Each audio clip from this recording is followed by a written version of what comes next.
Welcome back to Acer Bonsai. I'm Pat, and here at Acer Bonsai, our goal is to teach the art and science of Japanese maple bonsai. I'm here with my sumo-style Kiyohime Japanese maple. As you can see, the buds have started to swell. I can see the very beginnings of our leaves emerging, and this is the perfect time to do a repotting. So far, this is the earliest tree to start leafing out in the garden. I also have 3 Katsura air layers over there that are starting to open up. They're still pretty young, so we'll probably use those in a future episode. But for now, let's focus here on our Kiyohime. In the last episode, we made some major chops on this tree and we talked about our plan moving forward. So as discussed, we are going to allow a few additional extensions to start thickening those branches up and developing that hierarchy of our branching. So we're going to do another double check on those, make sure they're set and ready to go for the spring. And then this tree is going to be on its way to continuing its refinement and development. This tree is doing awesome. And we've got those fresh buds starting to pop out. You can see that there's a little bit of discoloration on these large chops we made. After we get our tree repotted, we are going to prune these stubs back and encourage that new growth. You can see after the chop, there's been a few additional buds growing way down in there. You can see a tiny little bud and some other buds at the base of these branches here. That's excellent.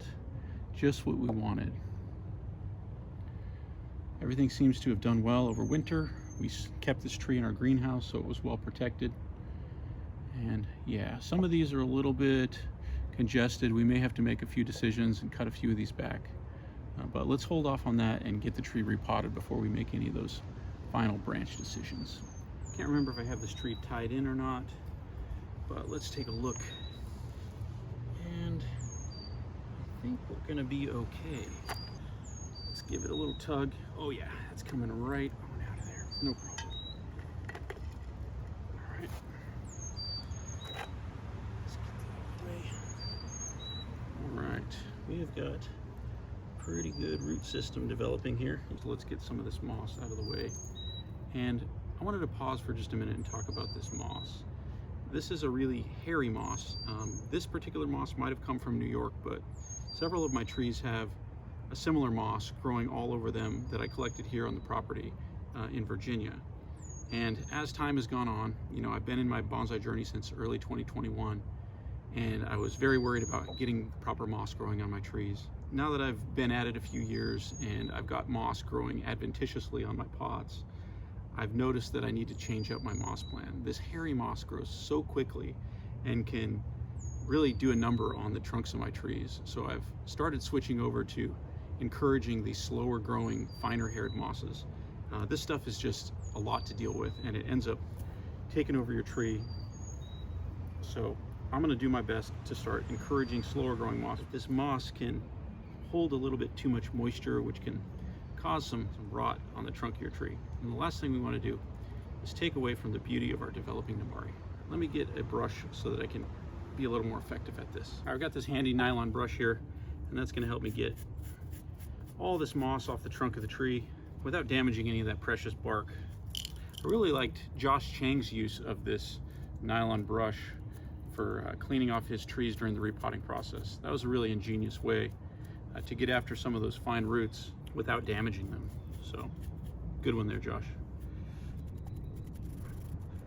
I think I mentioned on a previous episode that this was my first serious pre-bonsai, and I was fairly cautious when I did the initial root pruning on this tree back in, what was that, I guess 2 years ago. I'm not sure what the root ball is going to look like, so please have some patience with me. I am going to start around the perimeter, just loosening this up. I'm going to stay really just to the outer perimeter here. Make sure we're opened up here. You can see I'm catching a few of these larger roots that have circled around. This tree, the Kiyohime here, has been in this pot for the last 2 years. And this is the first bonsai soil it's been in since it was grown out there in Ed Clark's field. Looks like it's loosening up really nicely. I'm gonna try to hang on to some of that soil. I can always reuse that in another project. without damaging the tree. Let's see if we can take a look at the underside here. definitely want to start loosening up some of those roots. Got this old mesh down here. This was like some drywall mesh. I didn't even have the proper bonsai drainage hole mesh. Small grain akadama. This is held up pretty nicely. Looks like we still have some really nice particles. Here you can see the underside of our root ball, and we've got a lot of really nice root growth down here. So we're just gonna slowly start trimming that away. The Shin is just a Japanese word, and it means the base of the tree underneath your Nebari. For classic Japanese maples, generally what we do is we will completely denude the Shin of the tree of any roots. And that will encourage root growth around the lateral perimeter and give you that really nice, well-developed, wide Nebari. So it's super important on a repotting of a Japanese maple bonsai that we thoroughly prune back the underside here. Try to save some of this akadama, our precious clay gold here.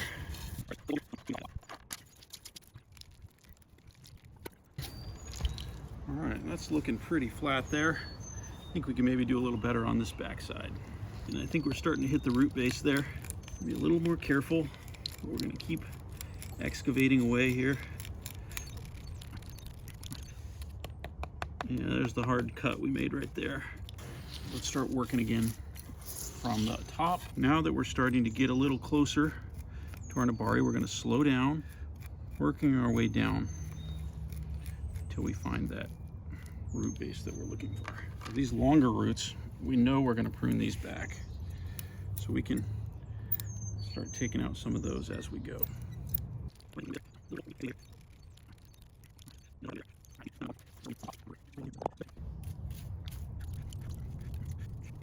can see here we're starting to use this bristle brush to work away some of that topsoil around the base of the tree. I made this really hard root chop here, and you can see it started to heal from the bottom, and it's almost completely enveloped that root. I think my intent was to carve some of this away, so we'll see how that looks when we get a better look at it. All right, and as I get down in here, it looks like I'm seeing some of that original field soil from Ed Clark's growing pot down here at the base of the tree. That difference in soil type has caused a little bit of rottage.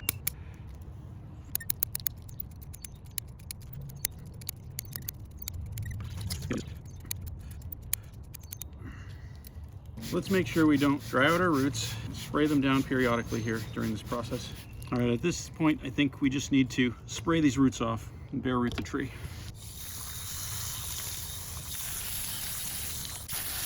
You need that, sir, when you're done. Okay. Hang on, folks.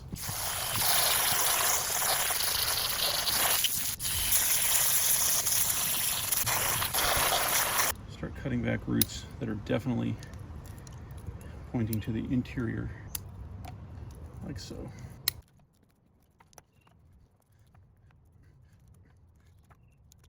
Oh, what a mess.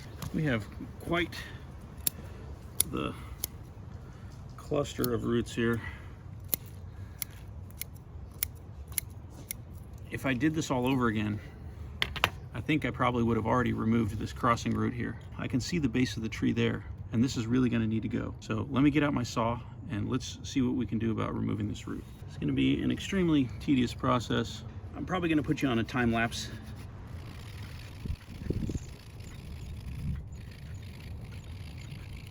Try not to hit that base on the other side there as I go. This root also fuses kind of down through here. It's really a funky angle. Let's see if I can chop that away. First, I'm going to make another cut here.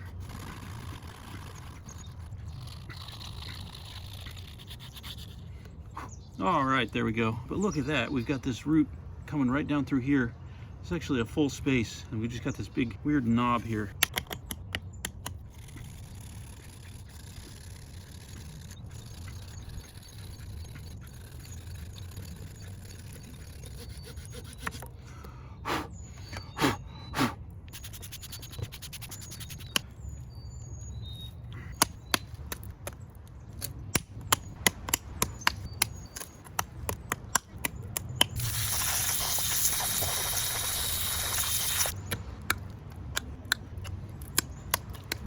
Now we can see this possibility of a angle change on our Nebari here. And look at this. Monstrous, monstrous Nebari. This actually looks quite phenomenal on this side over here. But we have a lot of healing work to do after removing these stray roots here. We're going to clean this up with a razor blade, but first we got to get the rest of this root off of here. So for now, I'm just going to do some chomping away with my knob cutters. What? Looks hard. It's really hard. It's like super hard. And I'm like trying to like be all professional on camera, when in reality I've just got to like chop away at this thing. Yeah. Folks, I'm just like faking it mostly.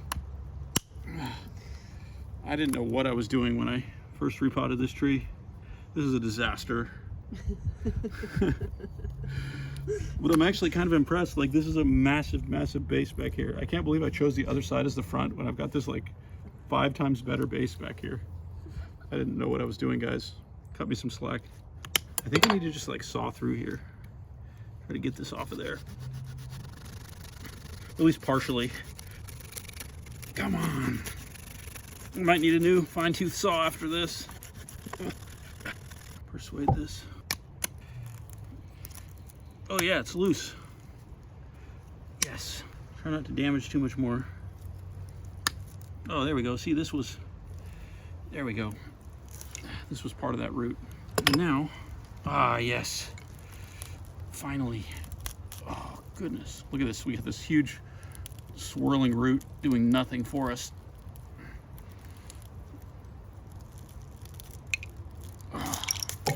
There we go, folks. We're gonna get there one way or another. Let's get the rest of this root off of there. Folks, look at this freaking Nebari. This is massive. Like, we're gonna have to heal over these wounds. We're gonna get in here with a razor blade. Goodness, we're gonna have to reevaluate the front of this tree. Probably gonna be somewhere around here. Like, look at that base. This is insane. I think I can even take this root here off. Let's do this. Tree torture. Tree torture, that's right, babe. Let's get rid of this. Bye. Get out of here. This is our tree, folks. And that tells me that's why I cut this root off, because I knew I was going to go down here when I did it. What do I do with that chunker there? I think we're going to have to cut it off too. We're going to have this as the front of our tree. This doesn't matter quite so much. Let's do it now. Here we go.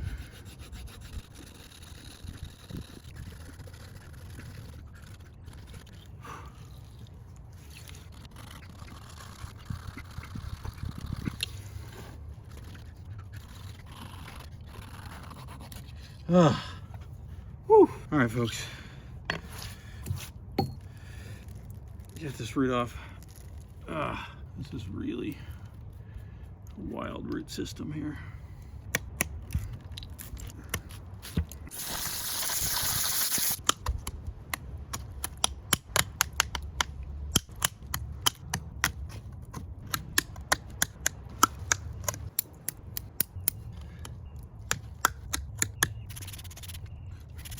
Now the back side here, this is kind of a mess. I think we do need to remove this root here at a minimum. This one has got a lot of growth and fusion down lower, so we may have to work with that. But this one, it's going to be positioned at the back of the tree, so we're not going to really even be able to see it over here. I'm going to remove this root, and we'll see where that leaves us.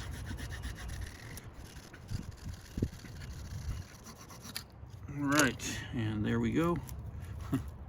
Look at that, folks. That is just a big branch with a spaghetti at the end. You know, when I was kind of ranting earlier, I was kind of just joking, but that's the truth, folks, is we only learn by doing. And so I hope that you never let me make you feel like I'm some sort of a know-it-all or I got all the secrets, because I really don't. But I'm documenting my progress here, so hopefully that you can learn from some of the mistakes that I make. And as I learn those, I can pass on those little tidbits to you. I really do appreciate all the support on the channel. If I didn't have the support, I wouldn't be able to spend all the time editing videos in the evening, but it is also really nice to be able to capture the progress of these trees. I've already looked back at some of the earlier episodes from last season, and I can see the growth that I've made just in the short time. So I appreciate the YouTube audience out there. You've given me a platform to grow and share and explore.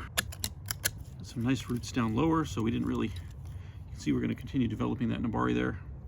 Once we get this all healed up, Goodness gracious, that is a powerful base there. I think that's going to be really impressive in a display pot someday. You know what, folks? Let's go nuts here. If we really ever try to squeeze this into a super tiny pot, this root is going to be a problem. We're going to remove this root too. You can see here there's kind of this root base that comes out kind of right here. So I'm going to cut through here, and then I should be able to carve this kind of back, and I think we can use that as our base. My blade's a little bent. Make the call.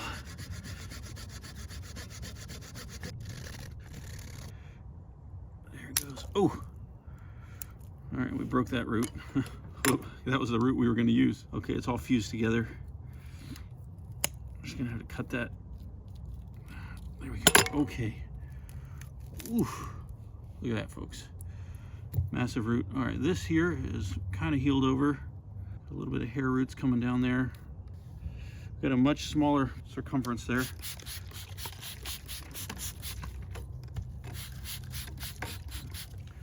I'm okay with this being a little bit of an illusion here because we're gonna have this buried down. Chip away at this a little bit. It's looking pretty good. All right, now let's try to carve away at that a little bit with our razor blade. At the end of the day, we need a nice clean cut if we're gonna expect any of this to heal.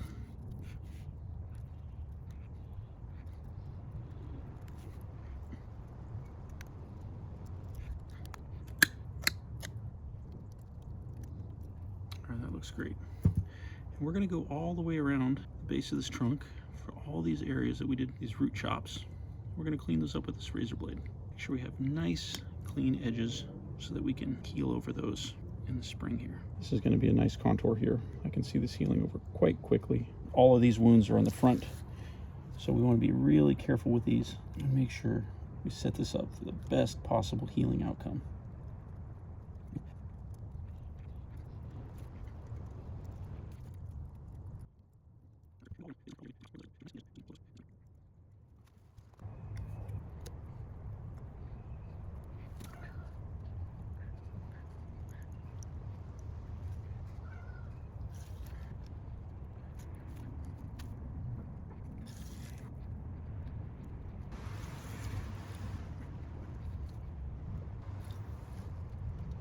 All right, and there is our new base.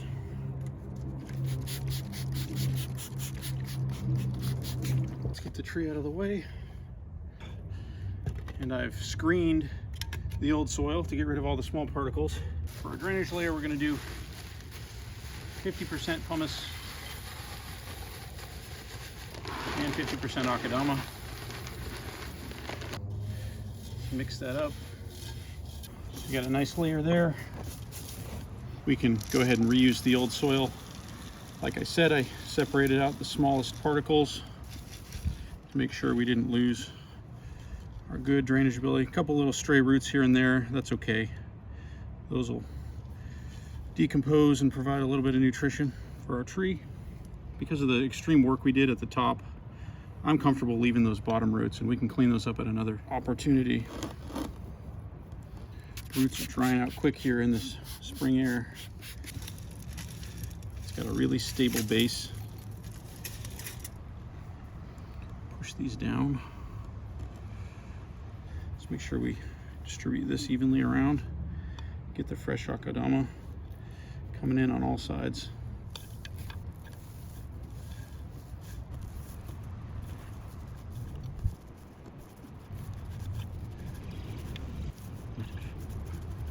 We got a nice deep layer of akadama to cover those fine hair roots.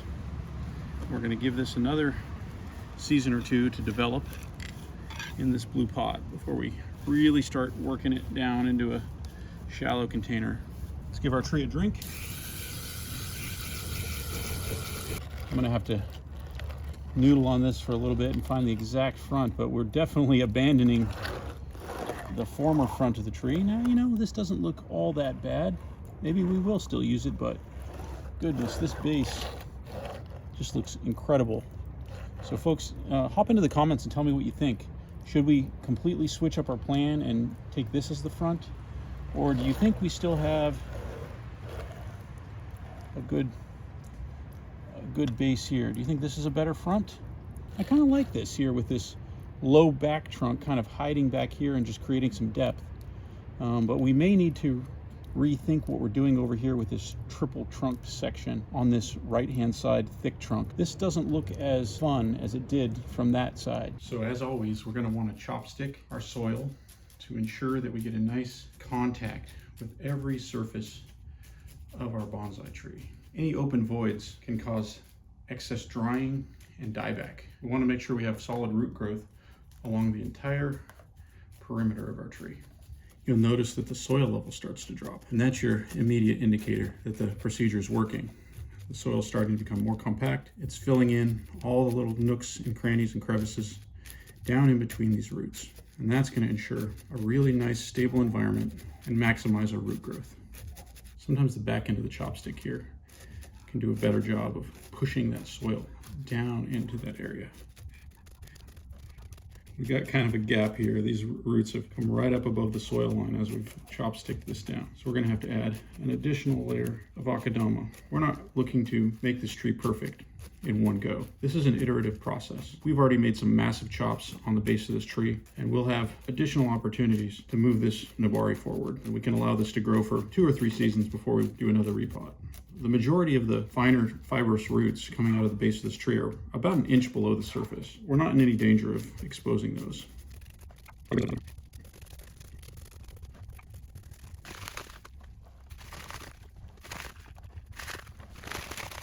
Since we've already done our chopsticking, at this point we're just smoothing this over the soil surface, and that's going to reduce the amount of airflow just at the very top of the soil surface, and that's going to keep the humidity nice and high, keep that moisture locked down into the soil, because the super open soil mix is already going to dry quite quickly. And I will be seeding a little bit of a finer fibered moss onto the top of the soil once I get it back outside into the garden. We have a fairly hard frost in the forecast, so this tree is going to have to stay in 1 additional night before I put it back out on the bench.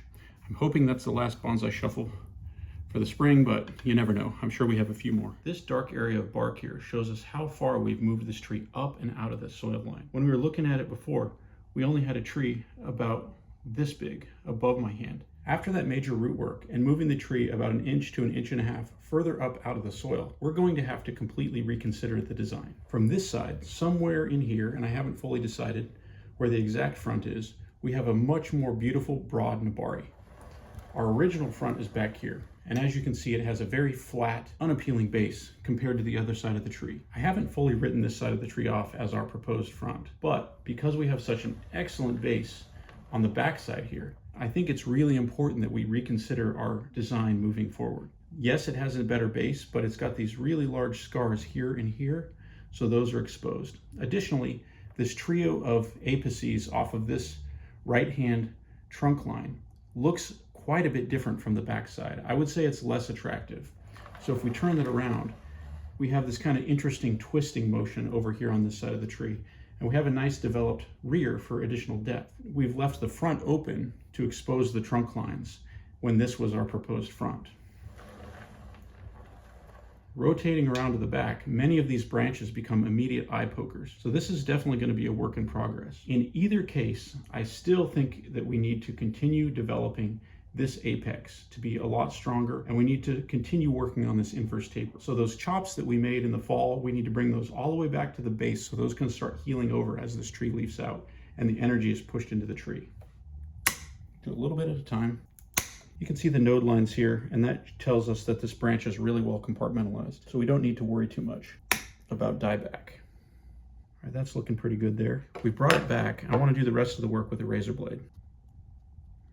I'm slicing with the weight of my blade inward toward the center of the cut. We want to have a nice smooth cut line along that outer edge so that the bark can heal over well. We made these cuts in the fall, realizing that the branches were way too long and straight, and they were really out of proportion for the design of the tree. Even if we grow this tree another foot tall, those branches would have never worked for the design. Kiyohime is a dwarf cultivar, and it takes quite a while to develop nice thick branches, so we don't want to waste any potential branches. So we've carefully considered each of these cuts before making them to make sure that we maximize this design, but we also don't want to hold on to any unnecessary flaws. After we get that carved down to the right shape, it's important that we cover it over with cut putty to prevent infection. That's going to maximize our wound healing. This branch here is quite long and fairly straight. This is probably going to be removed completely off of the design. There is a node line here, and I'm hoping we can get some back buds there. I'm just not sure I'm quite ready to cut this branch off yet. So we'll probably make that decision in midsummer. Let's bring it back around to this side of the tree.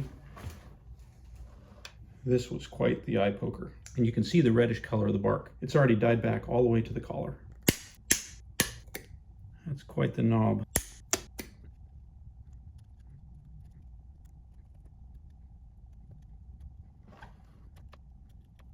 Let's get that covered up with cut putty.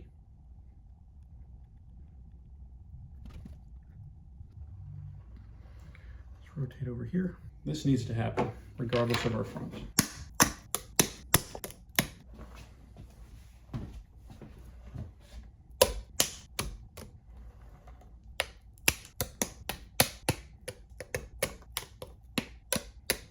Now you can see that we're taking this quite extreme. We've got one chance to do this right, because every time we cut this tree back, it's going to callus, knuckle, and swell. So we take it all the way back, work like heck to heal this over and avoid losing any of these branches.